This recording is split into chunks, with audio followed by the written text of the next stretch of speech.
Aleluya. Alabado sea tu nombre, Padre.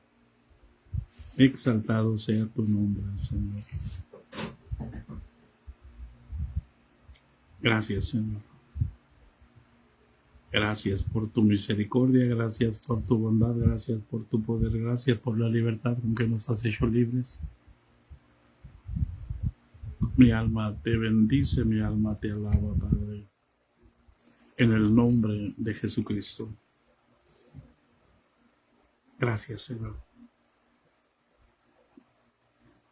Gracias, bendito Dios. En el nombre de Jesús. Aleluya. Aleluya, aleluya, aleluya. Gracias, Señor. Gracias, Padre Santo. Gracias, gracias. Guíanos, enséñanos, instrúyenos. Danos tu sabiduría. Enséñanos a conocerte cada día más. En el nombre de Jesucristo. Aleluya, aleluya, aleluya. Gracias. Gracias, Señor. Gracias, Señor Jesús. Gracias.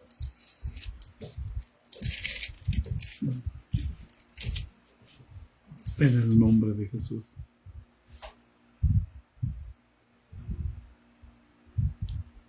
Gracias, Padre Santo. Amén. Paz de Cristo, hermanos. Aquí vamos una vez más, aquí estamos. En el nombre de Jesucristo. Aleluya. Disculpa por empezar un poco tarde, se me fue el tiempo, aquí estaba. Aquí en este lugar estaba. Es que me puse a comer un poquito de jícama con chile y con limón y con salecita. Y me la estaba disfrutando cuando de pronto alcé la vista y dije, ay Señor, ya se llegó la hora y yo estoy comiéndome una jícama con chile y con limón y con sal. Me acordé cuando estábamos chamacos. Vendían fruta, vendían jícamas, unas rebanadas de jícamas hacían una salsita, echaban limón y sal. Ay, qué rica. Me acordé de mis travesuras en mi infancia. Aleluya.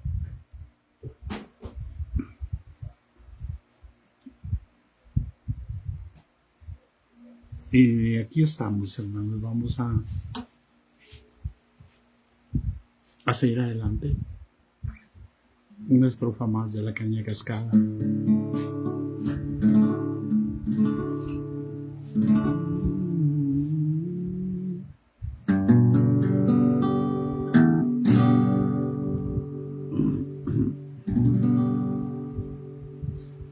Un día orando le dije a mi Señor,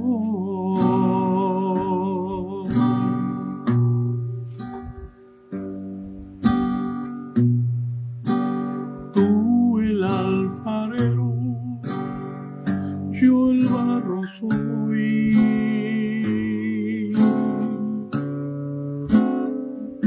moldea mi vida a tu parecer.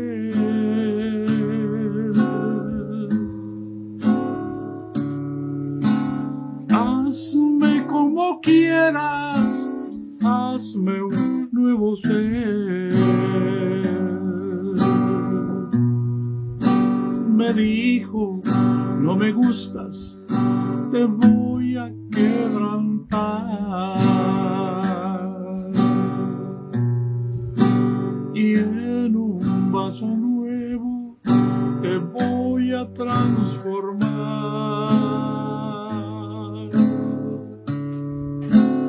Pero en el proceso te voy a hacer llorar. Porque por el fuego te voy a hacer pasar. Quiero una sonrisa cuando todo va mal. Quiero tu alabanza en lugar de tu quejar. Quiero tu confianza en la tempestad. Y quiero que aprendas también a perdonar.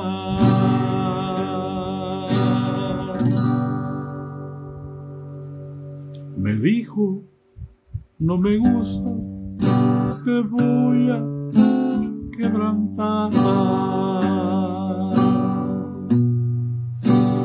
Y en un paso nuevo te voy a transformar.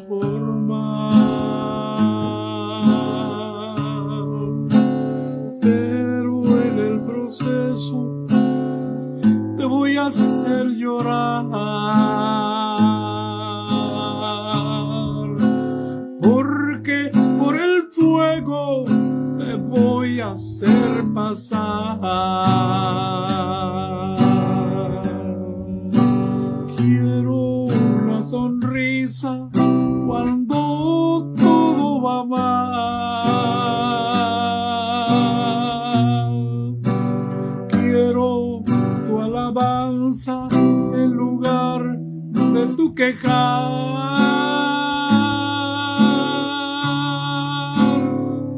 Quiero tu confianza en la tempestad.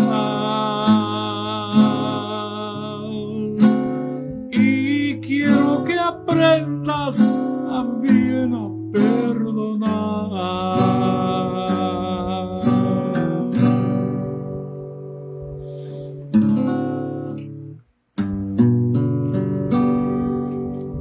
Paz de Cristo, amado. Aquí estamos, damos gracias a Dios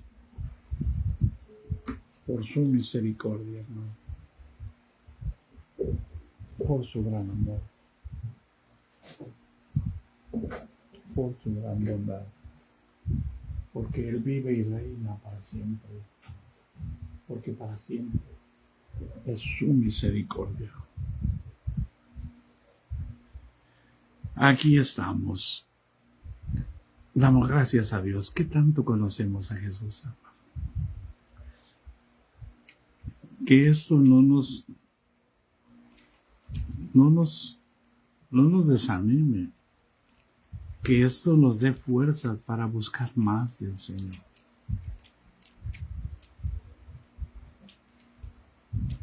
Amén, hermano Isaac. Saludos. Y el Señor te use grandemente en la predicación y en los milagros, en el nombre de Jesús.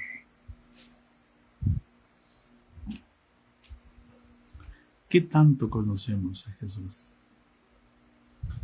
Mira, hermano, ayer hablamos del bautismo y hoy como iglesia, el hecho de estar bautizando gente no quiere decir que conocemos a Jesús.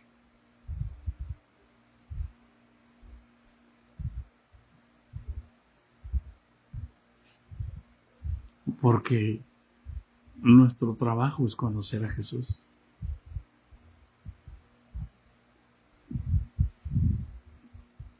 Cuando el Señor Jesús murió y los apóstoles empezaron a predicar el Evangelio, surgió un grave problema. Los judíos querían que los gentiles que se convertían guardaran la ley. Y las cosas se complicaron terriblemente.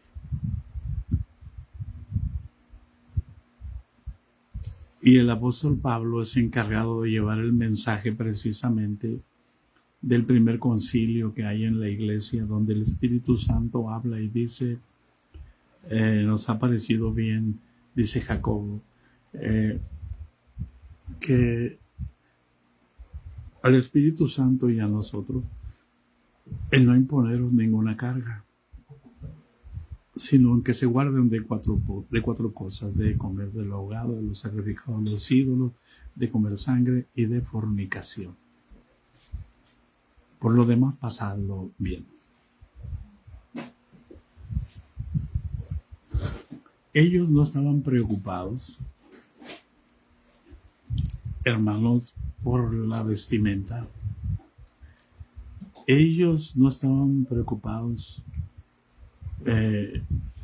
por la conducta de ellos, porque sabían que si el Espíritu Santo estaba en ellos, el Espíritu los iba a guiar a toda la verdad. Y rápidamente los judíos querían que los gentiles, la relación con Jesús, se hiciera religión. Y querían que, en lugar de que la gente conociera a Jesús, la gente empezara a actuar como un religioso, observando la ley. ¿Por qué? Porque querían y creían que la ley ceremonial todavía tenía que guardarse. Que se circuncidaran, que guardaran todos los ritos y todos los sacrificios.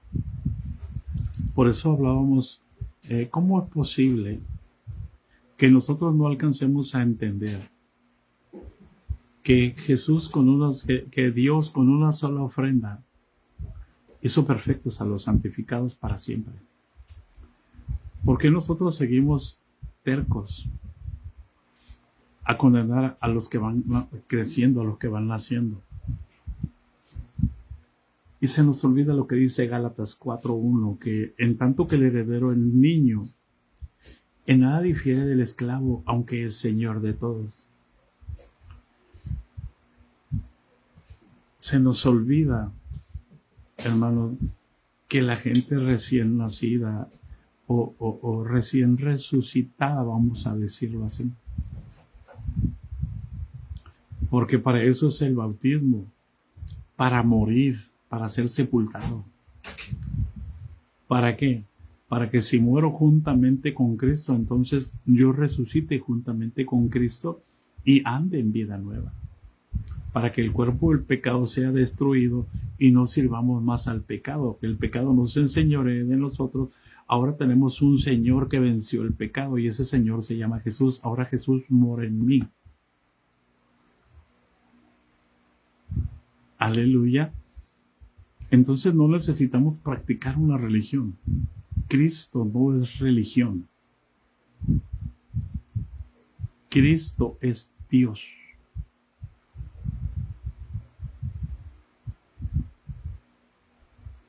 Entonces yo no puedo ser religioso en cuanto a Jesús. Y mire,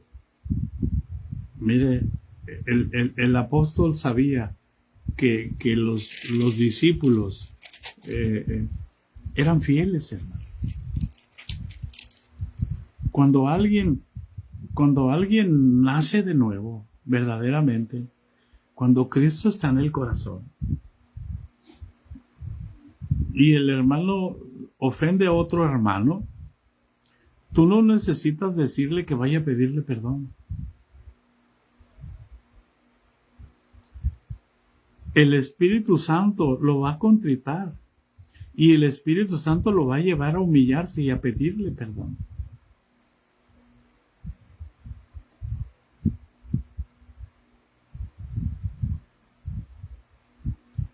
¿Por qué? Porque es el Espíritu el que nos va a guiar a toda la verdad.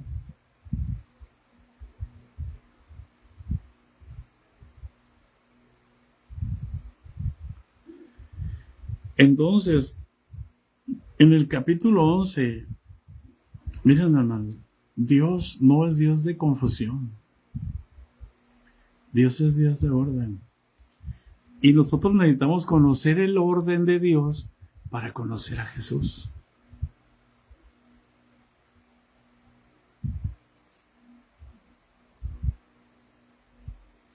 Estamos en la mañana hablando precisamente de que tanto conocemos también a Dios.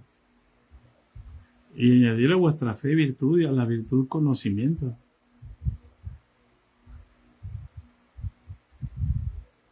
Y el conocimiento dominio propio.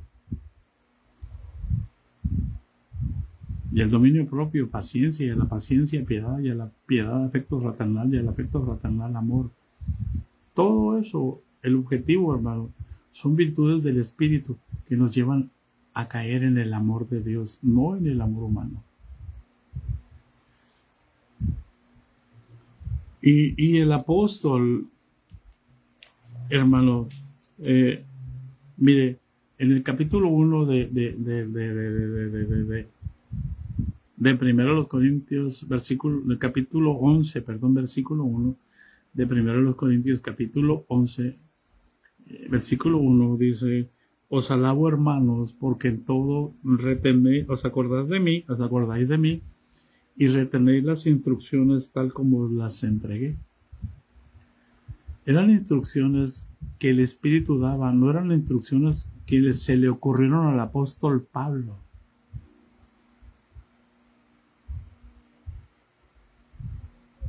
¿Hay alguien en casa? Dice, pero quiero que sepáis que Cristo es la cabeza de todo varón, y que el varón es la cabeza de la mujer, y Dios es la cabeza de Cristo. Y aquí empieza a establecer el orden. Este es el orden. Si yo conozco el orden, voy a poder conocer a Jesús. Porque Dios no es Dios de confusión, es Dios de orden, es Dios de paz.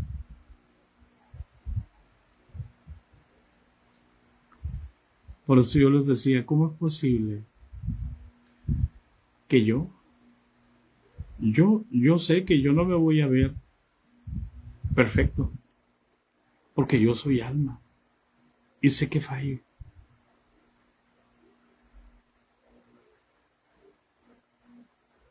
Pero una cosa es lo que Dios dice y otra cosa es lo que yo veo, lo que yo siento y lo que yo digo. Y si Dios dice que el que santifica y los que son santificados de uno son todos, ese uno es nuestro Señor Jesucristo y todos somos de Jesús. ¿Hay alguien en casa? Miren, hermanos, aún los inconversos son de Jesús. Todos fuimos creados en Él. Toda la creación está en Él. Por eso es que mucha gente no se convierte, porque los vemos como enemigos.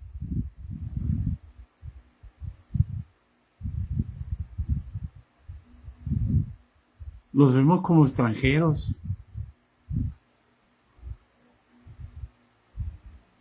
¿Y los amigos de Jesús quiénes eran? Ladrones, prostitutas, borrachos. Le decían amigos de publicanos y de pecadores. Para Jesús no era difícil juntarse con ellos.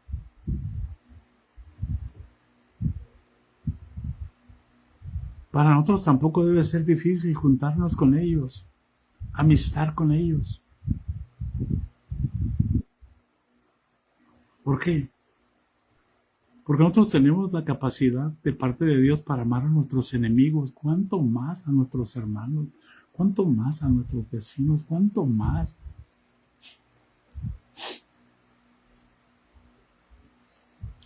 A los amigos, hermano.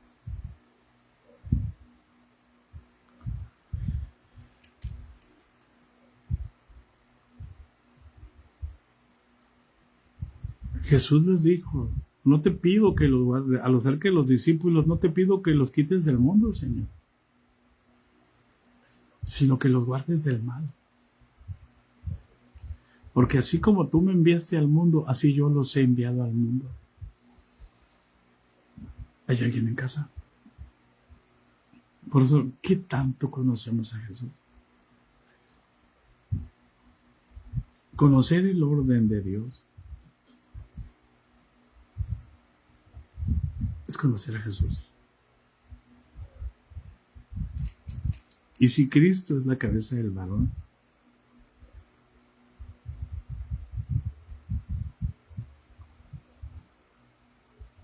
Dios establece a la familia para conocer a Jesús.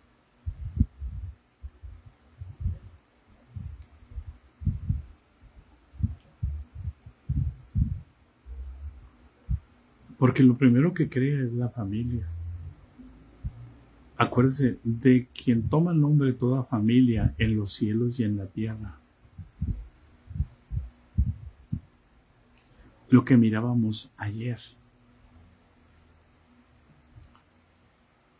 Entonces, yo tengo mi trabajo como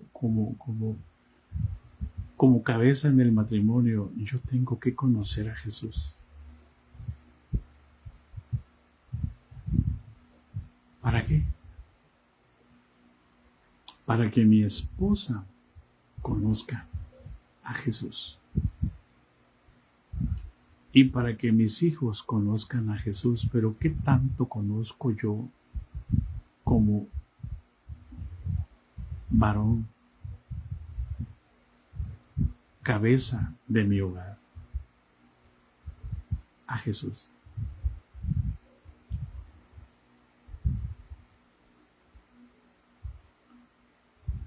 Recuerden que al principio, hermano, no había iglesia y Dios gobernaba sobre los hombres.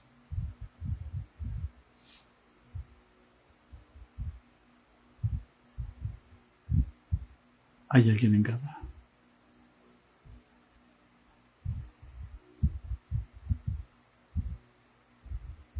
Y así el hombre es la cabeza de la mujer, el varón.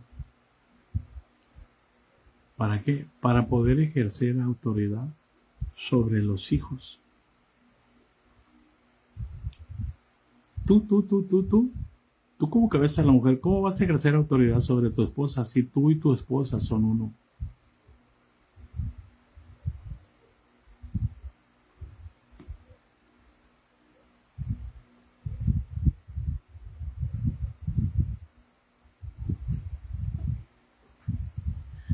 ¿Qué pasaría si en la iglesia el pastor se sentara con su esposa ahí arriba en el altar?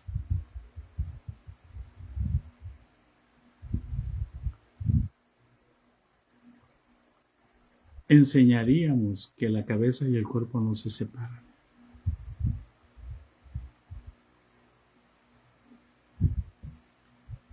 Pero ¿cuántas mujeres realmente quisieran subirse al altar con su esposo?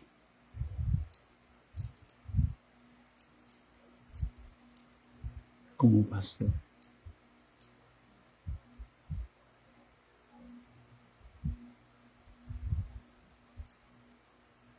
Muchos no la suben porque les quitarían la predicación.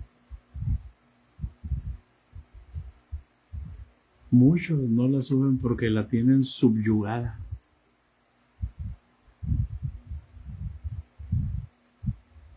¿Qué tanto conocemos a Jesús?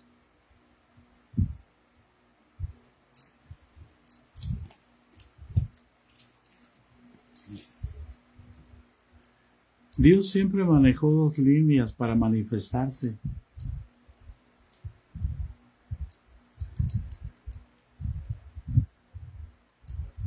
Desde que Dios rescató a Israel de Egipto, Dios manejó dos líneas, que es la familia y el sacerdocio.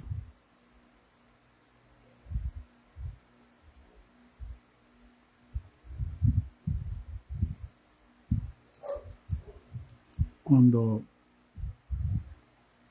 entendemos qué es el orden de la familia, si entendemos el orden de la familia, vamos a entender el orden en la iglesia. Porque Dios estableció su iglesia como una familia. La familia de Cristo, de quien toma nombre en el cielo y en la tierra.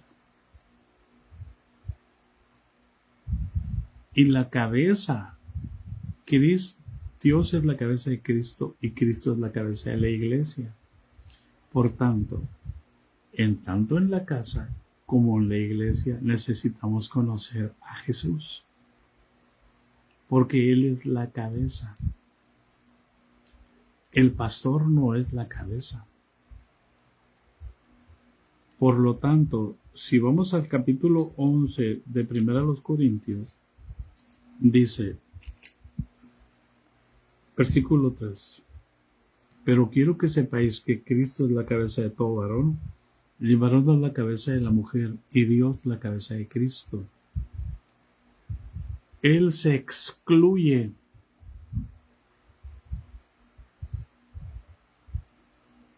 Él no se mete en esa línea.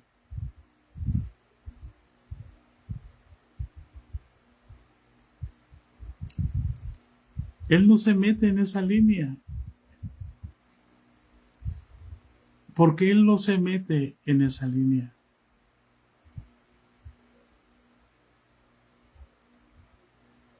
Si Cristo es la cabeza del varón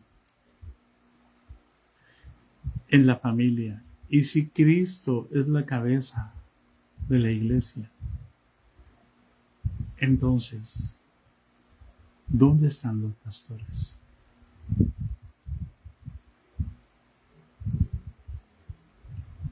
¿Hay alguien en casa? ¿Por qué Pablo nos incluye allí? ¿Por qué Pablo nos dice que no ven que a mí Dios me estableció como apóstol a los gentiles? ¿Que no ven que tengo autoridad para decirles lo que tienen que hacer? No, hermano.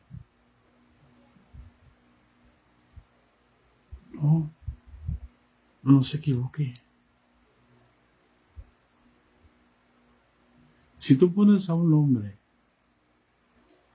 en el lugar que le corresponde a Dios, tú quedas cautivo de ese hombre. Y ese hombre te va a controlar.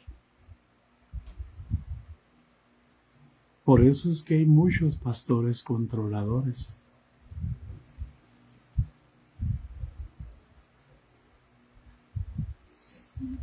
¿Quién te pastorea? ¿Cristo? Quien sea tu cabeza será tu pastor.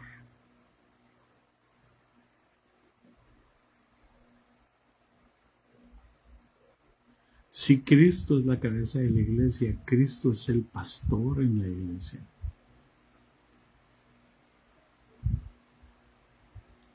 Cuando la Escritura dice, les daré pastores conforme a mi corazón, se está refiriendo a hombres que conocen el corazón de Dios.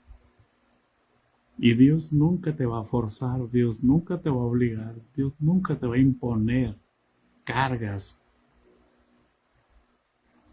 porque Él no ocupa nada, ni es honrado por manos humanas, ni habita en templos hechos por manos de hombres.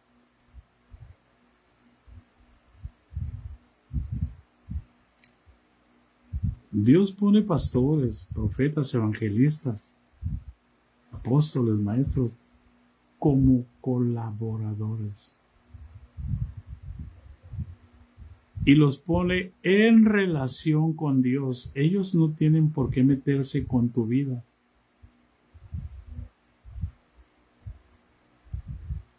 Ellos no tienen por qué meterse y decirte cómo tienes que, a qué escuela tienes que llevar a tus hijos. Ellos no tienen ninguna autoridad para decirte con quién te debes de juntar y con quién no te debes de juntar. Ellos no tienen ninguna autoridad para decirte al que vean del malecón lo voy a meter en prueba.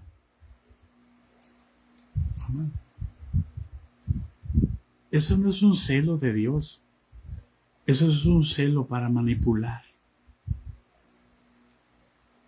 Para hacer que la gente crea que es santa por lo que hace y no por lo que es. es usurpar el lugar de Cristo.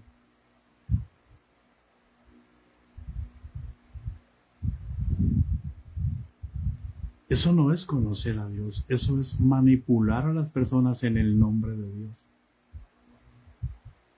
Para que lo vean como celoso, para que lo vean como el hombre puro, el que no falla, el que tiene los dones, cualquiera que se opone a él, se las tiene que ver con él.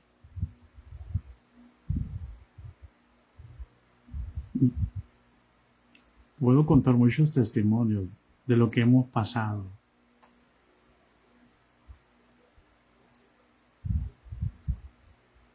Durante varios años duré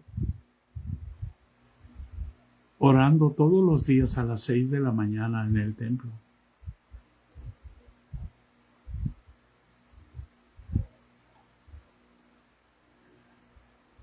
Porque vivía cerca del templo.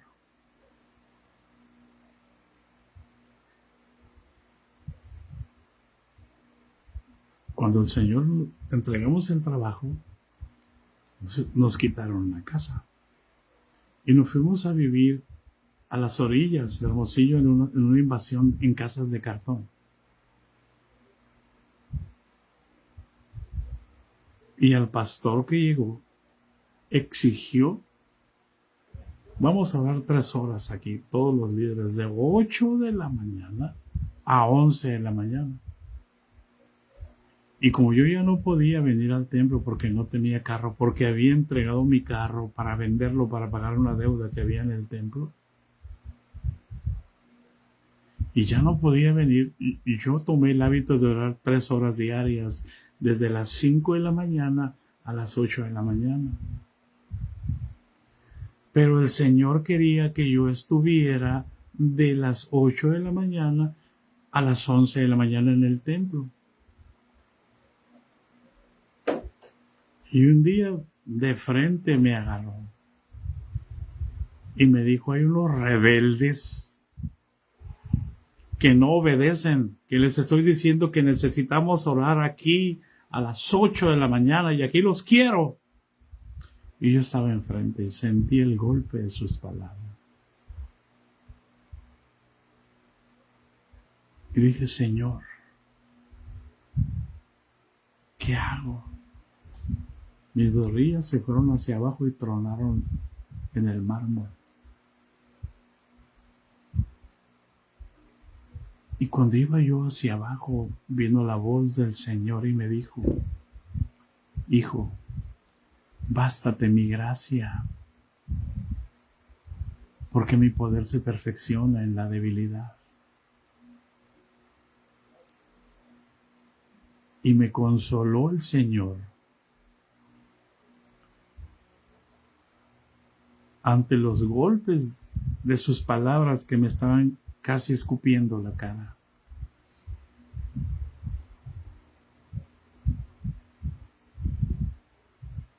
Gente que te dice, aquí te quiero a tales horas. Porque nos está probando a ver si vamos a obedecer. No pruebes ni le quites la prueba a Dios.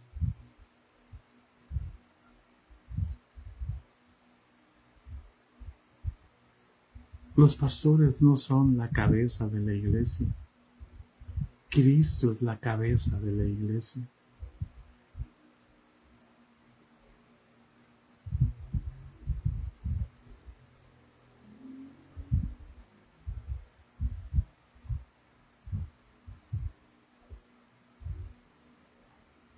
¿Qué tanto conocemos a Dios?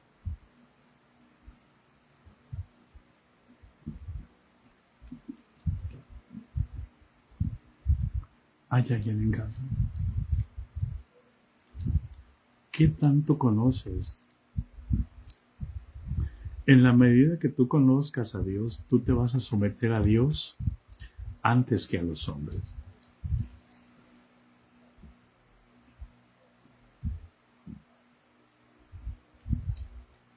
En la medida que tú conozcas la Escritura, te vas a dar cuenta cuando se aplican bien las cosas y cuando se aplican mal las cosas.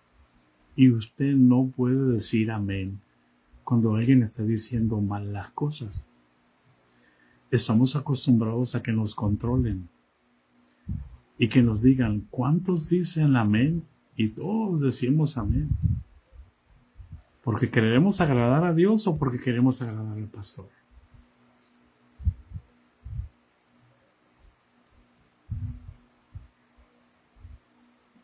¿Qué tanto conocemos al Señor? Cuando nos dicen, digan gloria a Dios, todos decimos gloria a Dios. ¿Porque queremos agradar a Dios o porque queremos agradar al que está presidiendo?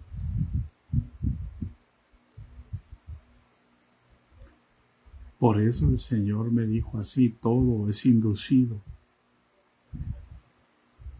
Les dicen, digan gloria a Dios, y ustedes dicen gloria a Dios. Les dicen, aplaudan, y ustedes aplauden. Todo es inducido. No sale de su corazón. Este pueblo de labios de honra, pero su corazón está lejos de mí. ¿Por qué? Porque nos gusta vivir de apariencias. Porque nos gusta vivir de lo que digan de nosotros. Y si dicen algo mal de nosotros, sentimos que nos traga la tierra. Y si dicen algo bueno de nosotros, sentimos que nos levantan hasta el tercer cielo. Y prefiero vivir de sentimientos cuando estoy ignorando mi realidad y mi relación con Jesús está vacía.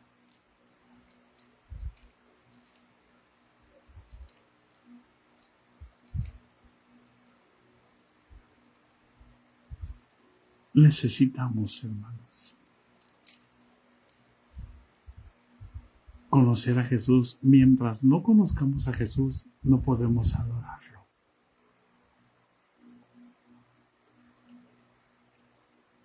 Necesitamos conocer el motivo de nuestra adoración.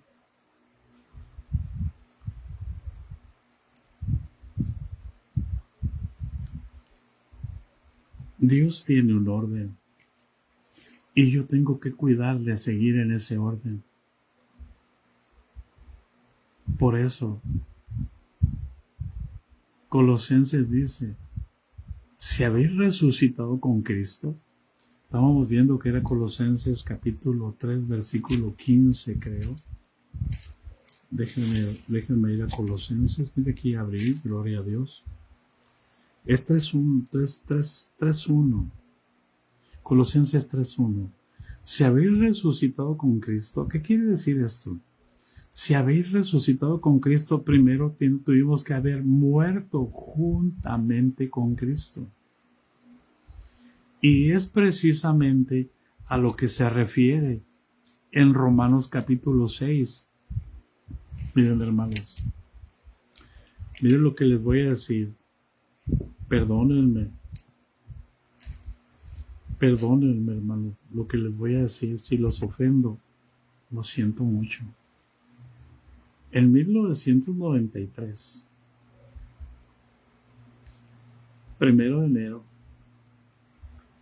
el día último fui electo como director local de la Fraternidad de Señores y vino una visión.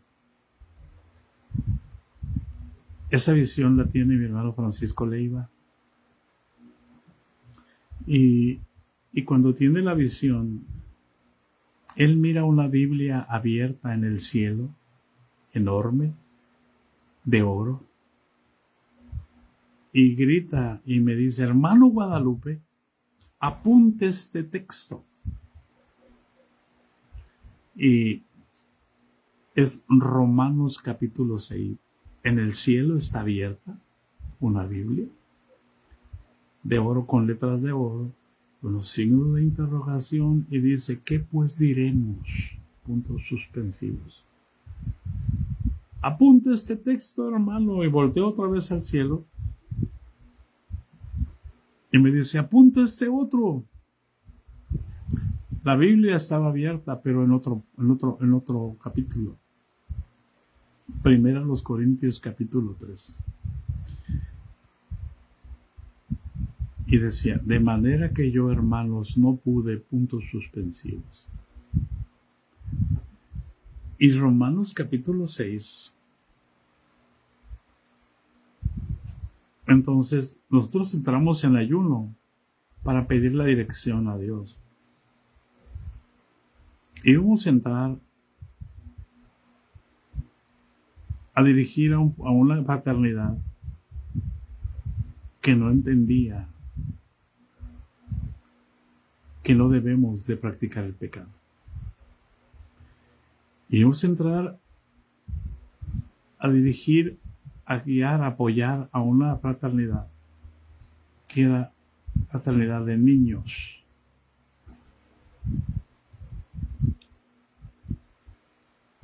Y Romanos capítulo 6 es lo primero que uno debe de saber, hermano. Cuando alguien se va a bautizar, el que enseña tiene que enseñar Romanos. Y dice que pues diremos, perseveraremos en el pecado para que la gracia abunde. En ninguna manera. Porque los que hemos muerto al pecado, ¿cómo viviremos aún en él? Eso hablamos al final del día de ayer. ¿O no sabéis que los que hemos sido bautizados en Cristo Jesús, hemos sido bautizados en su muerte? Porque somos sepultados juntamente con él para muerte por el bautismo, a fin de que como Cristo resucitó de los muertos por la gloria del Padre, así también nosotros andemos en vida nueva. Porque si fuimos plantados juntamente con él en la semejanza de su muerte, así también lo seremos en la de su resurrección. Amén. Por eso el apóstol ahora pregunta o afirma, si han resucitado con Cristo, o sea, busquen las cosas de arriba,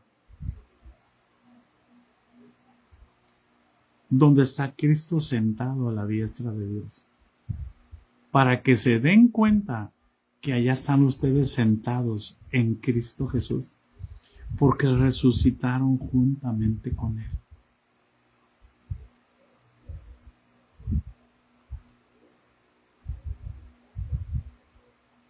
Y nos da una orden, busquen las cosas de arriba,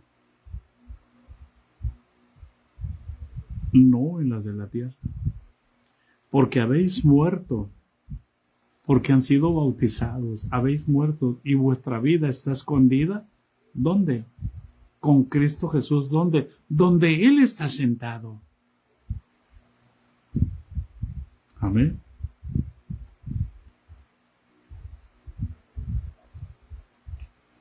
Nuestra atención debe estar centrada, hermanos, en Cristo Jesús. Por eso, solamente si nos mantenemos nosotros, como dice aquí el versículo 3:3, porque habéis muerto. ¿Y qué es lo que hizo Jesús en la cruz del Calvario? Cuando Él muere en la cruz del Calvario y dice, consumado es. O sea, Él está diciendo que todo lo que iba a venir desde el año 0 hasta el año 2025 y hasta el año que vamos a llegar antes de la venida del Señor, todo está hecho. ¿Hay alguien en casa? Todo está hecho ¿para quién? Para los que mueran al pecado, hermano. ¿Por qué? Porque el apóstol Pablo, mire, vayamos a Filipenses capítulo 1. Recuerden que el apóstol Pablo no pretendía tener otro conocimiento sino a Jesucristo y a este crucificado. ¿Para qué? Para que la gente conociera a Jesús. Porque esta es la vida eterna. Amén. Que te conozcan a ti, el único Dios verdadero, y a Jesucristo, a quien has enviado.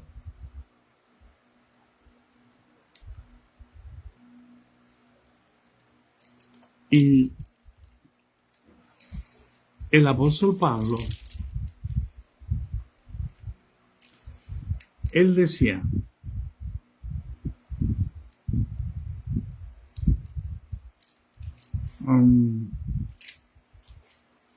en el capítulo 2, nos habla de lo que hizo Jesús en la cruz. Y él decía, para mí el vivir es Cristo.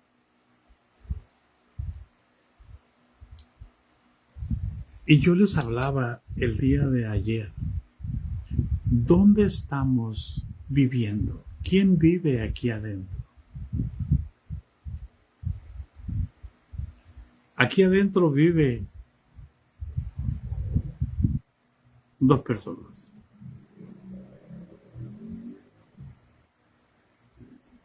El alma, que se llama Guadalupe Rodríguez, pero también vive Jesús, el Espíritu Santo. ¿Eh? Usted sabe que usted es templo del Espíritu Santo. Entonces usted se puede congregar con Jesús las 24/7. Entonces usted puede hablar con Jesús las 24/7. Entonces usted puede adorar a Jesús las 24/7. Qué bendición sería, ¿verdad, hermano? Pero Él sabe que somos almas. Se acuerda que somos almas.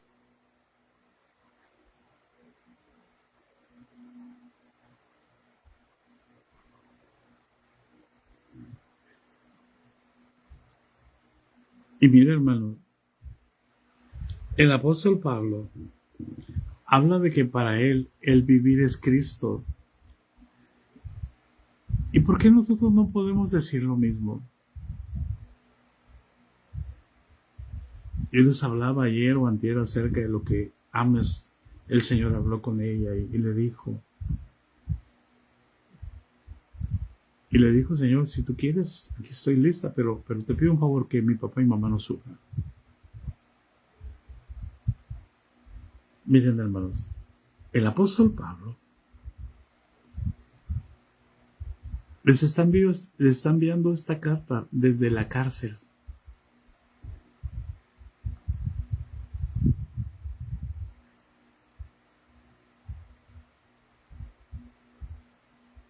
Las cárceles no eran como son ahora.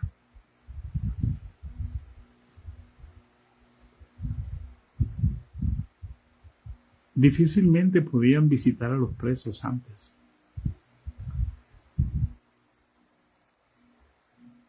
No tenían camas, hermano.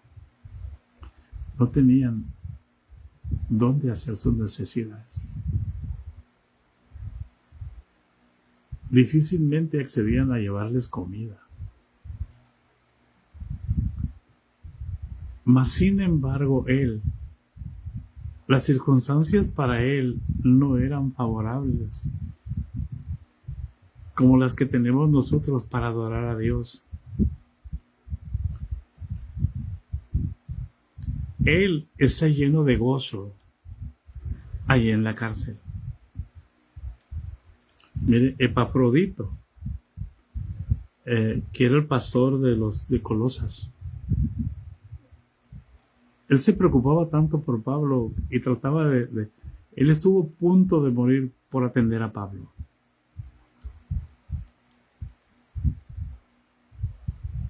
Era el administrador de sus necesidades. Y allí el apóstol Pablo no tenía visitas. Allí estaba en una situación triste, sin Facebook, sin internet. ¿Me está entendiendo por qué le digo esto? Porque si no le llaman a usted, se siente que está sola, se siente que está desamparada. Si no platica con hermanas, siente que la abandonaron todos. Ahora, con el problema que el apóstol Pablo tenía en sus ojos y en las condiciones con las que él no estaba quejándose. Él estaba radiando de gozo. ¿Por qué? Porque él sabía quién vivía aquí.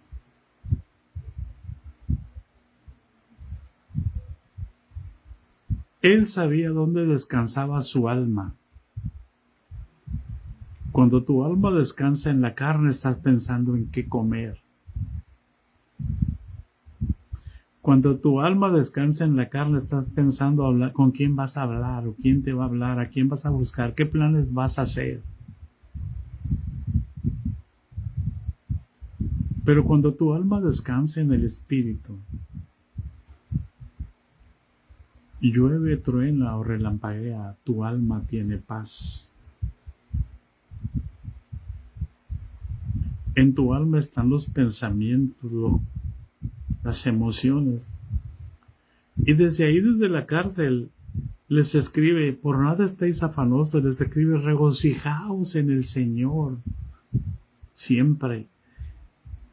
En el capítulo 4 les dice, otra vez os digo, regocijaos, por nada estéis afanosos, sino sean conocidas vuestras peticiones en toda oración y ruego y con acción de gracia. Y la paz de Dios, que sobrepasa todo entendimiento, guardará vuestros pensamientos y vuestros corazones en Cristo Jesús. Y les dice en qué pensar. En todo lo bueno, en todo lo justo, en todo lo puro, en todo lo amable, en todo lo que es de buen nombre, en todo lo que hay virtud alguna, en esto pensar. Él está en la cárcel. Y no está pensando qué ingratos.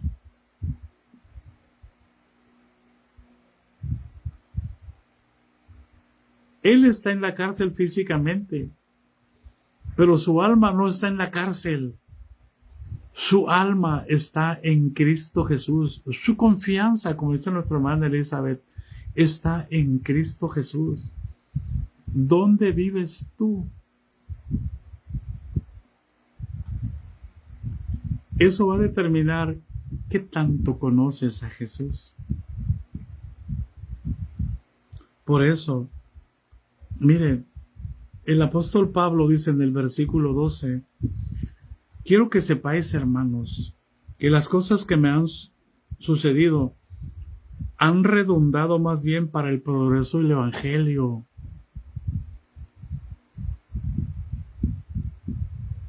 Me están encerrando para que no predique el Evangelio a los gentiles. Y esto está abriéndome puertas, más puertas, para predicar el Evangelio.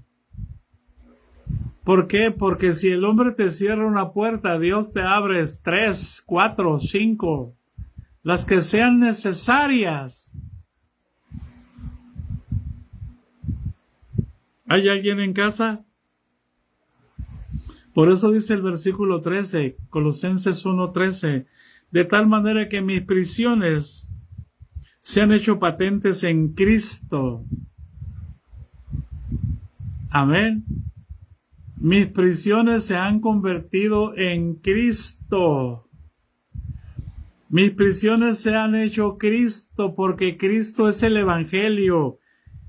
Todo lo puedo en Cristo que me fortalece. Es ahí donde exclama desde la cárcel. ¿Hay alguien en casa? De tal manera que mis prisiones se han hecho patentes en Cristo, en todo el pretorio y a todos los demás. Así que he tenido la oportunidad de predicar a los que están prisioneros y a los que vienen a juzgarme, a los que vienen a tratar de defenderme, a reyes, a gobernadores, a todos les he dado el testimonio de Jesucristo. Amén. Y dice, y la mayoría de los hermanos, cobrando ánimo en el Señor con mis prisiones, se atreven mucho más a hablar las palabras sin temor. Y miren, hermanos, si a mí que me han sacado sigo hablando, ¿por qué usted no habla? Allá va.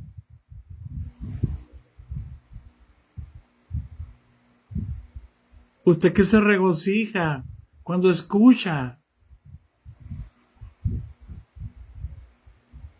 ¿Tiene miedo que la saquen? ¿Tienen miedo que le excluyan? Ese es el sistema del anticristo. No nos va a abrazar, nos va a excluir, nos va a sacar. Por eso sabemos que el hombre de pecado está trabajando en la iglesia.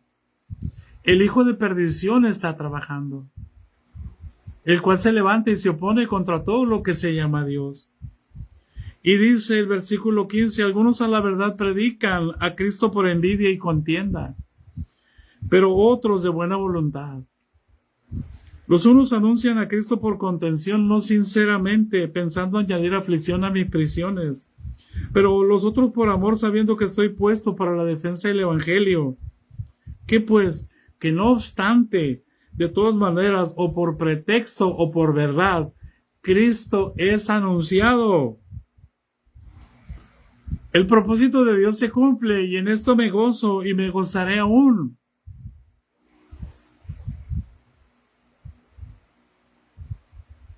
¿Hay alguien en casa? Y el apóstol Pablo tenía la confianza en que iba a salir libre. Y salió para ser libre. Salió para que le cortaran la cabeza. Y fue libre. ¿Cuántos anhelamos esa libertad? De que ya el pecado no nos enseñoree, de que ya el pecado no nos zarandee, de que ya el pecado. Por eso él pudo decir, para mí el vivir es Cristo y el morir es ganancia. ¿Hay alguien en casa? Y él decía, porque sé que por vuestra oración y la suministración del Espíritu de Jesucristo, esto resultará en mi liberación, conforme a mi anhelo y esperanza de que en nada seré avergonzado. ¿Por qué? Porque no tenía pecado. De todo lo que le acusaban era falso.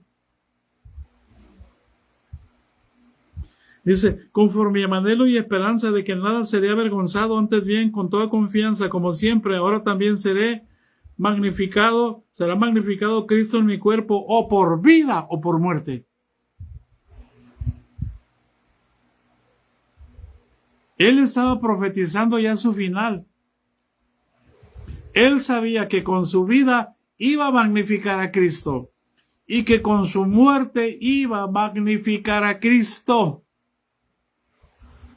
Por eso dijo, para mí el vivir es Cristo y el morir es ganancia. ¿Hay alguien en casa?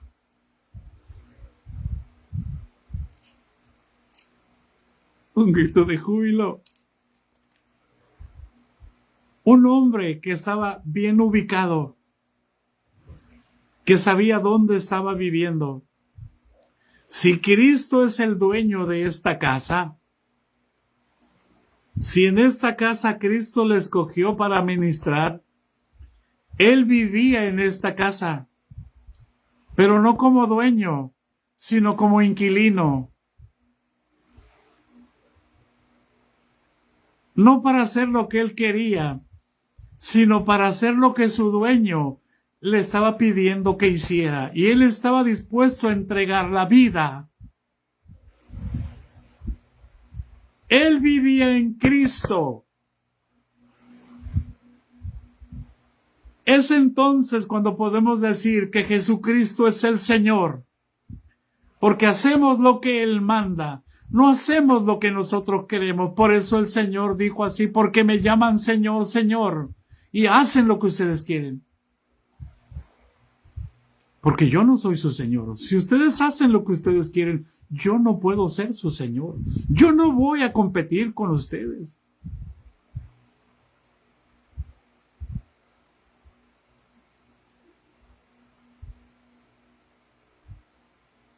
Si Él está aquí como Señor. ¿Por qué? Para que el cuerpo del pecado sea destruido, para que no sirvamos más al pecado, para que Él pueda escribir en nuestra mente y en nuestro corazón sus estatutos y sus mandamientos.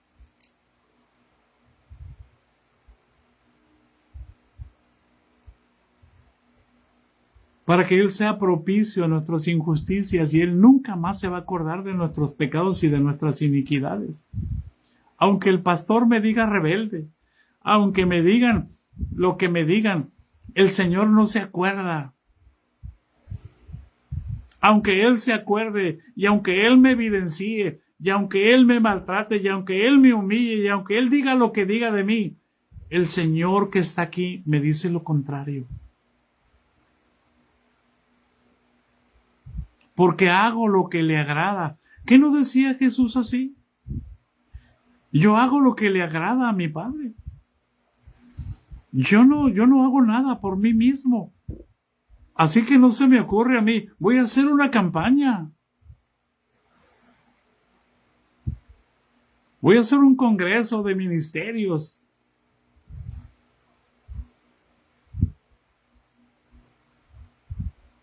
¿Hay alguien en casa?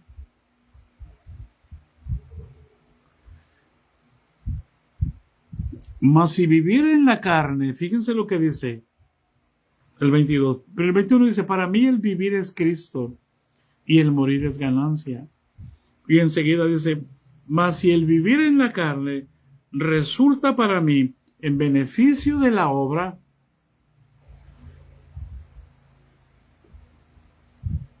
no sé entonces qué escoger.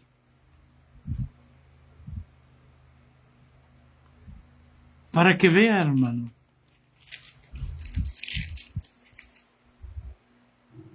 Para que vea lo que es un alma ubicada en Jesús. Si el vivir en la carne resulta en beneficio de la obra, no sé qué escoger porque en ambas cosas estoy en estrecho. Estoy puesto en estrecho porque tengo el deseo de partir y estar con Cristo. Lo cual sería muchísimo mejor. Voy a dejar de padecer. Voy a dejar de sufrir. Voy a dejar de causarle lástima a muchos. Voy a dejar de causarle compasión. Voy a dejar que muchos sean libres. Yo tengo el anhelo de partir y estar con Cristo. Pero, lo cual para mí sería muchísimo mejor. Pero quedar en la carne es más necesario por causa de vosotros, para que ustedes lleguen a conocer a Jesús como yo lo conozco. Por eso Pablo decía, sed imitadores de mí, así como yo de Cristo. ¿Hay alguien en casa? Pero quedar en la carne es más necesario. Por amor a ustedes, yo elijo quedar en la carne, aunque esté en la cárcel, aunque esté en problemas, aunque esté en dificultades, aunque esté enfermo de los ojos, aunque no tenga que comer, aunque tenga que comer. Por todo y en todo estoy enseñado. Sé tener hambre, sé padecer necesidad. ¿Hay alguien en casa? Todo lo puedo en Cristo que me fortalece. Y entonces Él dice, voy a terminar. Y confiando en esto sé que quedaré, que aún permaneceré con todos vosotros para vuestro provecho y gozo de la fe. Escuche por amor de Dios, para vuestro provecho, no para provecho mío.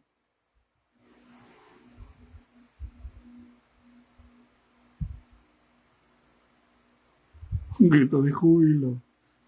Ese es el amor de Dios derramado en el corazón de un hombre llamado Pablo.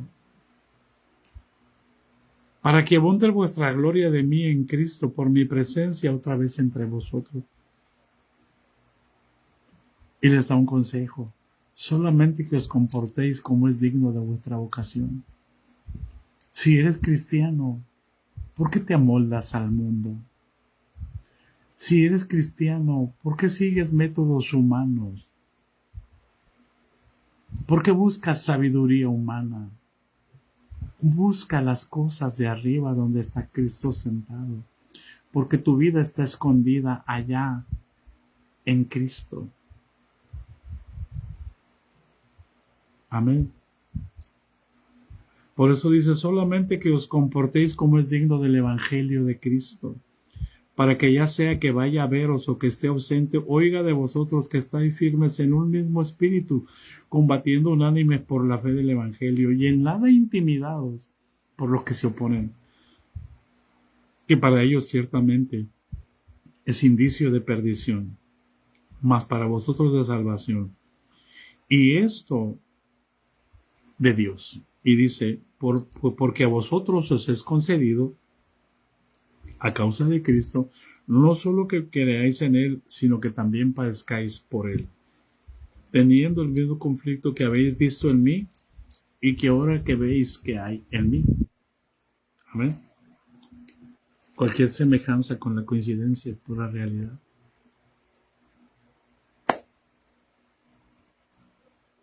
Conflictos de afuera, conflictos de adentro. Conflictos con malos pastores, con falsos pastores, con falsos hermanos. Hay alguien en casa. Despreciado de todas las autoridades.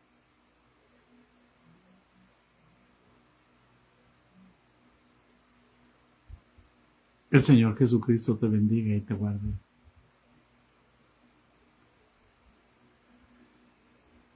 Y haga resplandecer su rostro sobre ti, tenga de ti misericordia. La gracia de nuestro Señor Jesucristo sea con todos nosotros, hermanos. Amén. Seguimos adelante. Los bendecimos en el nombre de Jesús. Mire, gracias a Dios, este día no dormí, o no, sí dormí un ratito después de la comida. Y no me he sentido cansado, bendito Dios. Que ahorita me va a llegar un cansancio bonito, pero hay que aprovechar la noche y hay que descansar. Les bendigo, hermanos. En el nombre de Jesús. Amén.